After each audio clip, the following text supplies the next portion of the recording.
Hi everyone, welcome to GS world express. आज हम बात करेंगे एक ऐसी इंडिविजुअल की जिन्होंने भारत के इतिहास को एक नए रूप में लिखा, डॉक्टर भीमराव रामजी अंबेडकर, जिन्हें हम बाबा साहेब अंबेडकर के नाम से भी जानते हैं। ये सिर्फ इंडियन कॉन्स्टिट्यूशन के क्रिएटर ही नहीं बल्कि एक महान सोशल रिफॉर्मर, इकोनॉमिस्ट और ग्रेट लीडर भी थे। तो चलिए उनके लाइफ को इन डेप्थ जानने की कोशिश करते हैं। अगर आपको ये वीडियो पसंद आए तो please like this video and subscribe my channel for future updates. आप अगर मुझे रेगुलरली फॉलो करते हैं तो आपने देखा होगा मैं अपना वीडियो छोटा रखता हूँ, क्योंकि I will focus on content, not on unnecessary information. Simply बोलो तो सीधी बात, नो बकवास। तो चलिए वीडियो को शुरू करते हैं। भीमराव अंबेडकर जी का जन्म 14 अप्रैल 1891 को मध्य प्रदेश के महाव में महर कमेटी में हुआ था, जो कि एक दलित कमेटी था, जिस जगह को आज डॉक्टर अंबेडकर नगर कहा जाता है। उनके पिता रामजी मालोजी सकपाल ब्रिटिश आर्मी में सूबेदार थे। उनके मां का नाम था भीमाबाई सकपाल। अंबेडकर जी का जन्म अनटचेबिलिटी वाले समय में हुआ था, जिसमें दलित समाज के लोगों को समाज में रेस्पेक्ट नहीं मिलता था। इसीलिए बचपन में उन्हें स्कूल में डिस्क्रिमिनेशन का सामना करना पड़ा। उनका ओरिजिनल सरनेम सकपाल था, लेकिन उनके पापा ने स्कूल में उनका नाम अंबावेदकर रजिस्टर करवाया, जो बताता है कि वो अपने गांव अंबादवे, जो आज रत्नागिरी डिस्ट्रिक्ट में है, वहां से बिलोंग करते हैं। लेकिन उनके मराठी ब्राह्मण टीचर कृष्णाजी केशव अंबेडकर ने स्कूल रिकॉर्ड्स में उनका सरनेम अंबावेदकर से बदलकर अपना ही सरनेम अंबेडकर कर दिया था। इस तरह उनका नाम भीमराव अंबेडकर बना। जब भी अंबेडकर जी स्कूल जाते थे उन्हें अलग बिठाया जाता था। उन्हें स्कूल का पानी तक पीना अलाउ नहीं था और स्कूल में उनका सेल्फ कॉन्फिडेंस तोड़ने की भी कोशिश होती थी, just because of excessive casteism spread in the society. लेकिन यही दुख उनके जीवन का उद्देश्य बन गया, सोसाइटी में इक्वालिटी लाना। अंबेडकर जी की एजुकेशनल जर्नी भी माइंड ब्लोइंग है। उन्होंने सतारा एंड मुंबई के गवर्नमेंट हाई स्कूल से इनिशियल एजुकेशन कंप्लीट किया और ईयर 1907 में मैट्रिकुलेशन एग्जाम पास किया। ड्यूरिंग दिस टाइम 1906 में 15 इयर्स की उम्र में उन्होंने रामाबाई से शादी कर ली। फिर एल्फिंस्टन कॉलेज बॉम्बे यूनिवर्सिटी से 1912 में BA economics and political science की डिग्री कंप्लीट की, जिससे उन्हें बड़ौदा स्टेट स्कॉलरशिप मिलने के बाद अमेरिका जाने का अपॉर्चुनिटी मिला।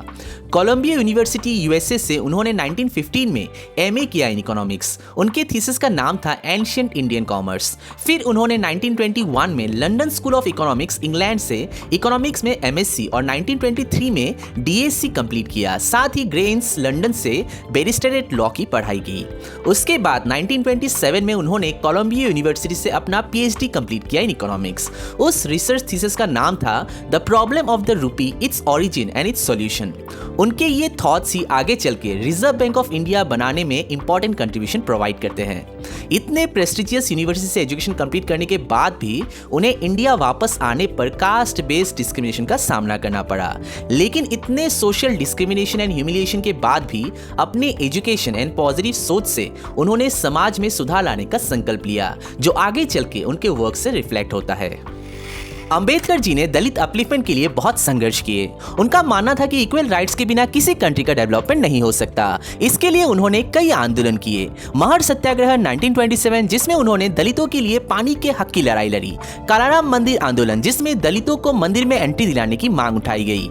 पूना पैक्ट 1932, जिसमें उन्होंने महात्मा गांधी के साथ समझौता करके बैकवर्ड क्लासेस के लिए एक नया रास्ता तैयार किया। उनके द्वारा लिखा गया बुक एनहिलेशन ऑफ कास्ट एक हिस्टोरिकल डॉक्यूमेंट है, जो हिंदू समाज के सो कॉल्ड अपर क्लास पर क्रिटिकली डिस्कशन करता है। 1936 में अंबेडकर जी ने इंडिपेंडेंट लेबर पार्टी की स्थापना की, जो 1937 के बॉम्बे इलेक्शन में सेंट्रल लेजिस्लेटिव असेंबली के लिए 17 सीट्स पर लड़ी थी। इनमें से उन्होंने 14 सीट जीती थी। Doctor B R. अंबेडकर को father of Indian constitution, that is Bharat के संविधान का जनक कहा जाता है। इसके पीछे कई इंपॉर्टेंट रीजंस है। उनका कंट्रीब्यूशन सिर्फ कॉन्स्टिट्यूशन लिखने तक लिमिट नहीं था, बल्कि कॉन्स्टिट्यूशन के फिलोसॉफिकल एंड लीगल एलिमेंट्स को एक स्ट्रॉन्ग फॉर्म देने में भी उनका इंपॉर्टेंट कंट्रीब्यूशन था। 15 अगस्त 1947 के बाद 29 अगस्त 1947 को संविधान लिखने के लिए ड्राफ्टिंग कमेटी क्रिएट किया गया। अंबेडकर जी को चेयरमैन बनाया गया क्योंकि उनका कॉन्स्टिट्यूशनल नॉलेज, लॉ की समझ और इकोनॉमिक इंटेलेक्चुअलिटी अदर मिनिस्टर से काफी ज्यादा था।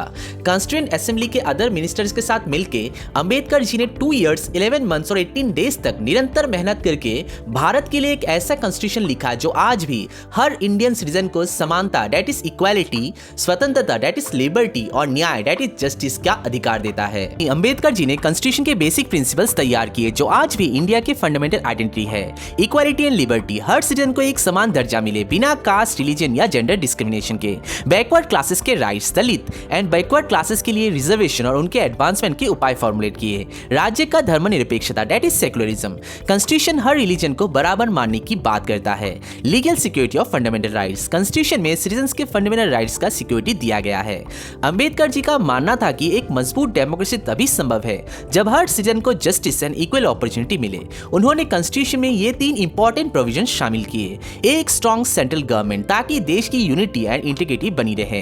Responsibilities of the state. Constitution में directive principle of state policy रखा गया जो गवर्नमेंट को सिटीजन्स के वेलफेयर की रिस्पॉन्सिबिलिटी देता है। Social revolution. जाति प्रथा, छुआछूत और इनजस्टिस को खत्म करने के लिए लीगल सिस्टम दिया गया।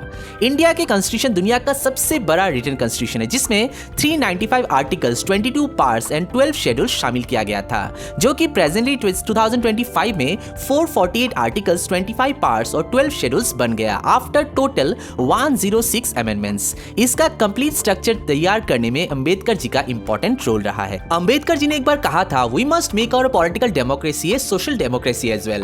Political democracy cannot last unless there lies at the base of is social democracy. इसका मतलब है राजनीतिक लोकतंत्र तब तक स्थिर नहीं हो सकता जब तक सामाजिक लोकतंत्र ना हो। साथ ही अंबेडकर जी ने कहा था कि अगर कॉन्स्टिट्यूशन को ठीक से यूज किया गया तो ये इंडिया को एक self reliant and develop country बना सकता है। इसी वजह से उन्होंने article 32 right to constitutional remedies को सबसे इंपॉर्टेंट बताया, जो कि एक सिटीजन को कॉन्स्टिट्यूशनल प्रोटेक्शन देता है। डॉक्टर अंबेडकर सिर्फ एक कॉन्स्टिट्यूशन राइटर नहीं थे बल्कि एक ऐसे लीडर थे जिन्होंने इंडिया को एक नए आइडियोलॉजी पर बेस्ड कॉन्स्टिट्यूशन दिया जो आज भी देश के हर सिटीजन को अधिकारों की रक्षा करता है। और शायद इसीलिए उन्हें भारत के संविधान का जनक that is father of Indian constitution कहा जाता है। 1947 में डॉक्टर अंबेडकर इंडिपेंडेंट इंडिया के पहले कैबिनेट में लॉ मिनिस्टर बने, लेकिन 1951 में उन्होंने हिंदू कोड बिल को लेकर डिफरेंस होने पर नेहरू कैबिनेट से रिजाइन कर दिया।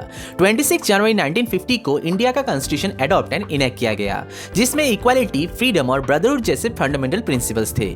यही अंबेडकर जी का दुर्लभ सोच का प्रतिबिंब था। This was a reflection of the rare thinking of B R Ambedkar. Waiting for a visa, जो शायद 1935 से 1936 के बीच लिखी गई थी, एक ऑटोबायोग्राफिकल वर्क है। एंड द अनटचेबल्स और the children of the Indian ghetto एक दूसरी किताब है जो 1951 के सेंसस को रेफरेंस देती है। साथ ही उनके कुछ जर्नल्स भी थे, मूक नायक, बहिष्कृत भारत, समाता और जनता एक्सेट्रा। साथ ही कुछ फेमस बुक्स भी थे, एनिलेशन ऑफ कास्ट, बुद्धा और Karl Marx, the untouchable, who are they and why they have become untouchable, Buddha and his Dhamma, the rise and fall of the Hindu women. And साथ ही उन्होंने कुछ ऑर्गेनाइजेशंस बनाए थे, बहिष्कृत हितैषी सभा जो 1923 में बनाए थे, इंडिपेंडेंट लेबर पार्टी 1936 में एंड शेड्यूल कास्ट फेडरेशन 1942 में, जो कि उनके सोसाइटी के लिए कंट्रीब्यूशन को रिफ्लेक्ट करता है। Corrupt caste system and discrimination से तंग आकर अंबेडकर जी ने 14 अक्टूबर 1956 को लाखों लोगों के साथ बुद्धिज्म अपनाया। उनका कहना था कि बुद्धिज्म एक ऐसा धर्म है जो इक्वालिटी एंड इक्वल स्टेटस की बात करता है। 1948 से अंबेडकर जी को डायबिटीज था। जून से अक्टूबर 1954 तक वो बेड पर रहे क्योंकि उनके मेडिसिन के साइड इफेक्ट्स एंड कमजोर नजर की वजह से हेल्थ ठीक नहीं था। 1955 में उनके हेल्थ और भी खराब हो गई। अपनी आखिरी किताब द बुद्धा एंड हिज धम्मा का मैन्युस्क्रिप्ट कंप्लीट करने के सिर्फ 3 दिन बाद 6 दिसंबर 1956 को अंबेडकर जी ने दिल्ली में अपने घर पर नींद में ही अपनी अंतिम सांस ली, जो कि पूरे देश के लिए एक सदमा था। We really lost a gem of India. उनके मेमोरियल एट मुंबई को चैत्य भूमि कहा जाता है। His birthday that is 14 April we celebrate as Ambedkar Jayanti और भीम जयंती। 1990 में India's highest civilian award Bharat Ratna posthumously Ambedkar ji को दिया गया था। उनके फॉलोअर्स उन्हें ऑनर करके जय भीम सैल्यूटेशन देते हैं। उन्हें Baba Saheb that is respected father कह के भी ऑनर किया जाता है। आज अंबेडकर जी के थॉट्स सिर्फ इंडिया में ही नहीं दुनिया भर में पढ़ाए जा रहे हैं। उनके द्वारा दिया गया इक्वालिटी एंड राइट्स का मैसेज हर समाज के लिए एक मिसाल है। आज भी अगर हम एक equal and justice based society चाहते हैं तो अंबेडकर जी के थॉट्स को अपनाना होगा। आई होप ये वीडियो आप लोगों को इन्फॉर्मेटिव लगा होगा। मिलते हैं अगले वीडियो में, तब तक के लिए स्टे हंग्री, स्टे फुलिश। जय हिंद।